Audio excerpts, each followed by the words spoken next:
A história da transformação, o legado que construí em mim, o despertar da consciência, o dia em que decidi mudar, não foi um dia de grandes explosões ou anúncios dramáticos. Foi uma manhã simples, de café frio, e a certeza incômoda de que eu estava vivendo a vida de outra pessoa. Ou melhor, vivendo a vida sem estar realmente presente nela. Eu me lembro de olhar para o espelho, não o reflexo, mas a pessoa atrás dele, e perceber: eu era a soma de decisões apressadas, de dinheiro que escorria pelos dedos, e de tempo que se perdia em coisas irrelevantes. Foi ali que começou a história que eu quero compartilhar com vocês. A história de como eu aprendi as regras de um jogo que ninguém havia me ensinado na escola. Eu não era um fracasso, longe disso. Eu era apenas comum. Fazia o que todos faziam. Tinha o emprego que todos consideravam bom. Gastava o dinheiro como todos gastavam. E assim como a maioria, vivia em um ciclo de frustração sutil, onde a promessa de uma vida melhor ficava sempre para o próximo mês ou para o próximo ano. Esse comum me sufocava, e a primeira lição que aprendi foi a mais difícil, para ter uma vida diferente. Eu precisava parar de ser a média. O primeiro mandamento: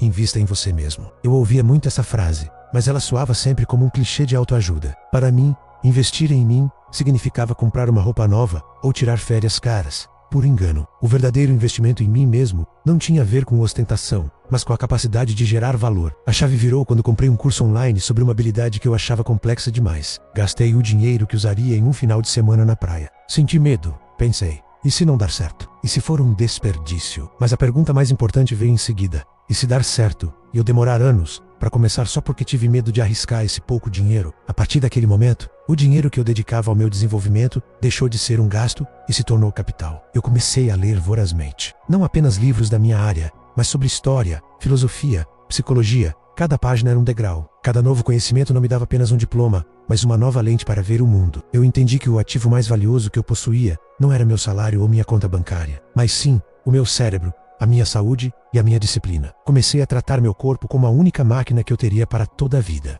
Alimentação, exercício, sono, tudo passou a ser prioridade. Não por vaidade, mas por performance. O sono era o tempo de consolidação do aprendizado. O exercício, a forma de manter a mente afiada. Esse conjunto de ações me fez mais produtivo no trabalho e em casa, abrindo portas que nem o dinheiro poderia abrir. O conhecimento e a saúde se tornaram minha primeira e mais robusta reserva de emergência. A verdade é que, se você não é prioridade para si mesmo, você será sempre um recurso para os sonhos dos outros. A estrutura da liberdade construindo a base, com o foco no crescimento pessoal estabelecido. O passo seguinte foi inevitável: olhar para onde o fruto desse investimento estava indo. A clareza mental que o aprendizado me deu logo expôs o caos da minha vida financeira. Era como ter um supercomputador minha mente, trabalhando em uma empresa minha vida, que estava prestes a declarar falência. O segundo mandamento: cuide das suas finanças. Eu costumava ignorar extratos, temer a fatura do cartão e dizer a mim mesmo que depois eu via. Esse comportamento não era de quem tinha pouco dinheiro, era de quem tinha medo de encarar a realidade. Minha primeira tarefa foi simples e brutalmente honesta: mapear cada centavo. Para onde o dinheiro estava indo. Não importava o quão pequeno fosse o gasto.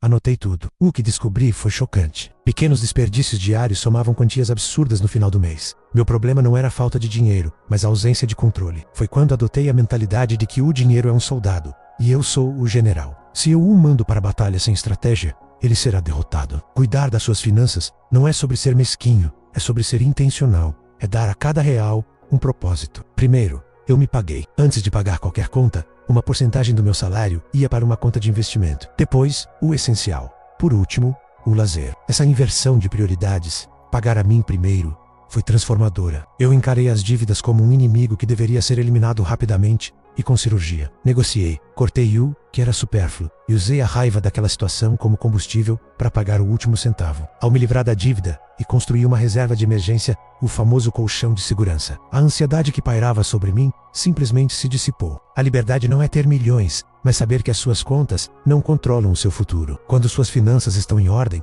o seu poder de escolha aumenta exponencialmente. O poder da execução e da excelência, o fazer diário com o capital humano e o financeiro em construção. A próxima fronteira foi o meu trabalho e a minha rotina. Onde quer que eu estivesse, havia uma tendência a fazer o mínimo necessário. A famosa lei do esforço mínimo. Eu estava estagnado, e essa estagnação era resultado de uma mentalidade preguiçosa. O terceiro mandamento: não faça mal feito. A mediocridade é uma armadilha confortável, mas é uma armadilha. Quando eu comecei a me dedicar a não fazer mal feito, a mudança foi imediata. Não era apenas sobre agradar meu chefe ou meus clientes. Era sobre respeito próprio. Cada tarefa, por mais trivial que fosse, era uma oportunidade de praticar a excelência. Eu comecei a ver a qualidade como um selo pessoal. Se o meu nome estava em algo, Aquilo deveria ser o melhor que eu poderia produzir naquele momento, com os recursos disponíveis. Isso me forçou a ser mais detalhista, a verificar o trabalho 2 vezes e a ir além do superficial. Essa atitude tem um efeito cascata, aumento da habilidade. Fazer bem exige aprendizado e prática. O que retroalimenta o primeiro pilar: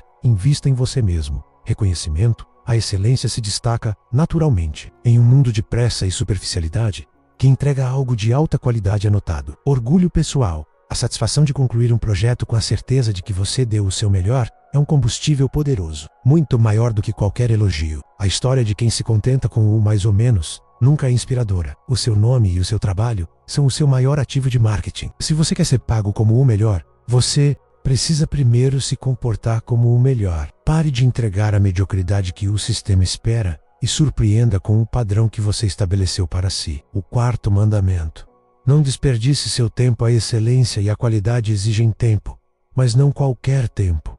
Exigem tempo focado. Percebi que o maior inimigo da produtividade não era a preguiça, mas sim a distração. O não desperdice seu tempo se tornou meu mantra contra o caos digital e a procrastinação. O tempo é a única moeda que não pode ser recuperada. Gastei anos trocando meu tempo por prazeres instantâneos, rolar feeds infinitos, maratonar séries sem propósito ou entrar em conversas que não levavam a lugar nenhum. A solução veio ao aplicar a mesma disciplina que eu usava para as finanças: orçar o meu tempo. Eu dividia meu dia em blocos de foco, definindo prioridades claras. O que precisava ser feito para avançar meus grandes objetivos? Isso vinha primeiro: as distracts, os e-mails não urgentes, o bate-papo sem propósito. Tudo isso foi relegado a horários específicos ou, na maioria das vezes, simplesmente eliminado. Muitas vezes a preguiça disfarça-se de descanso, mas o descanso verdadeiro vem após o trabalho significativo.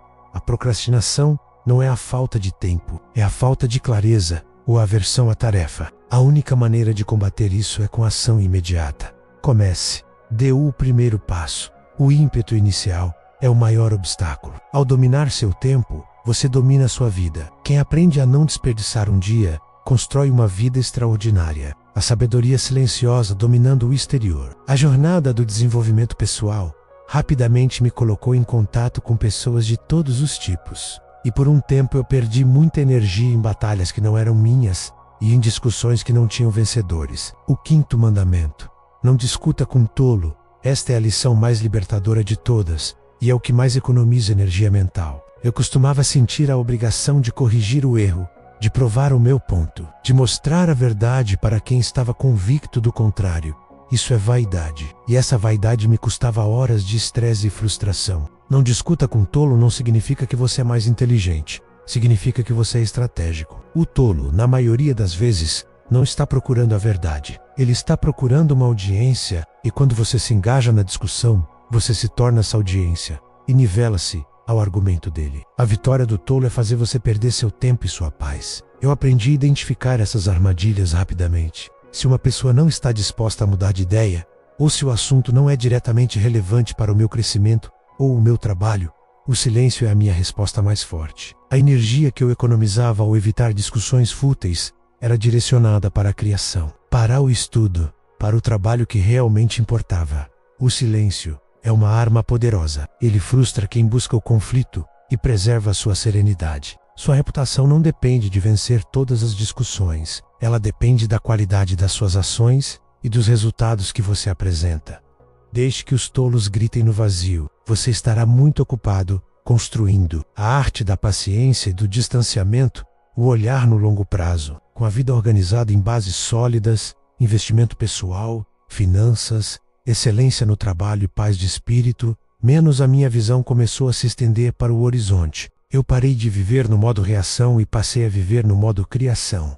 O 6º mandamento: planeje. Seja paciente. 250 palavras. O imediatismo é a doença da nossa geração. Queremos resultados instantâneos, riqueza da noite para o dia e sucesso viral. Mas toda grande obra, toda fortuna sustentável, toda vida bem-sucedida é resultado de um esforço lento, deliberado e, acima de tudo, planejado. Eu comecei a tratar minha vida como um empreendimento de décadas. O primeiro passo foi planejar onde eu queria estar em 5, 10, 20 anos. E o mais importante, qual é a primeira ação que eu preciso executar hoje para me mover naquela direção. O planejamento me deu um mapa, e a paciência me deu a resiliência para seguir esse mapa. Não há atalhos no caminho para o sucesso real. Há apenas passos bem dados, um após o outro. Muitas vezes, o progresso parece lento, invisível. É aí que a paciência entra em cena, atuando como o alicerce contra a frustração. Mantenha o foco no processo.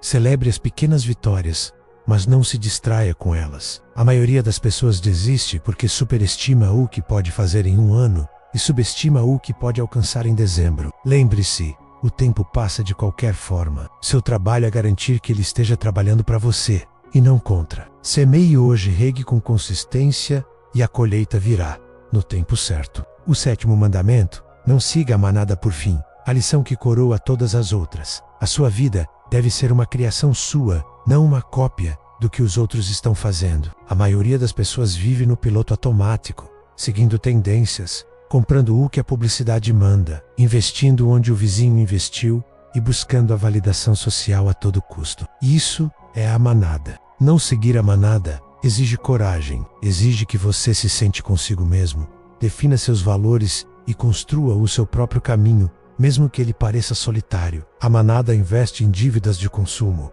Você investe em ativos e em conhecimento. A manada gasta o seu tempo com entretenimento passivo. Você gasta o seu tempo em criação e aprendizado ativo. A manada busca a validação nas redes sociais. Você busca a validação em seus resultados e em sua paz de espírito. Se a maioria das pessoas vive endividada, ansiosa e frustrada, por que você insistiria em imitar os hábitos delas? A riqueza, a liberdade e a tranquilidade não são encontradas no caminho mais percorrido. Elas são conquistadas por aqueles que se atrevem a traçar a sua própria rota, baseada em princípios e não em modismos. Seja a pessoa que pensa por si mesma, que questiona o status quo, que aceita o isolamento temporário da dedicação em troca da liberdade duradoura. A única pessoa que você precisa impressionar é a versão de você que vai existir daqui a 20 anos. Conclusão: o legado.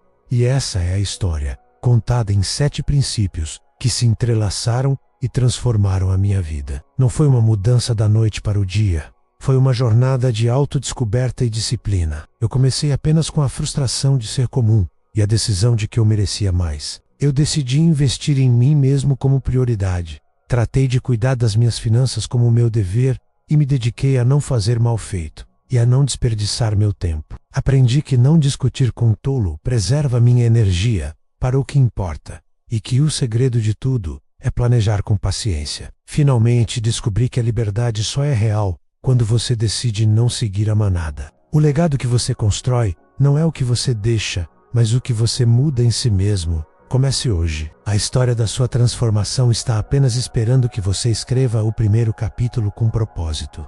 Muito obrigado por assistir este vídeo. Não se esqueça de se inscrever no canal, ativar as notificações e dar o seu like. Até o próximo vídeo.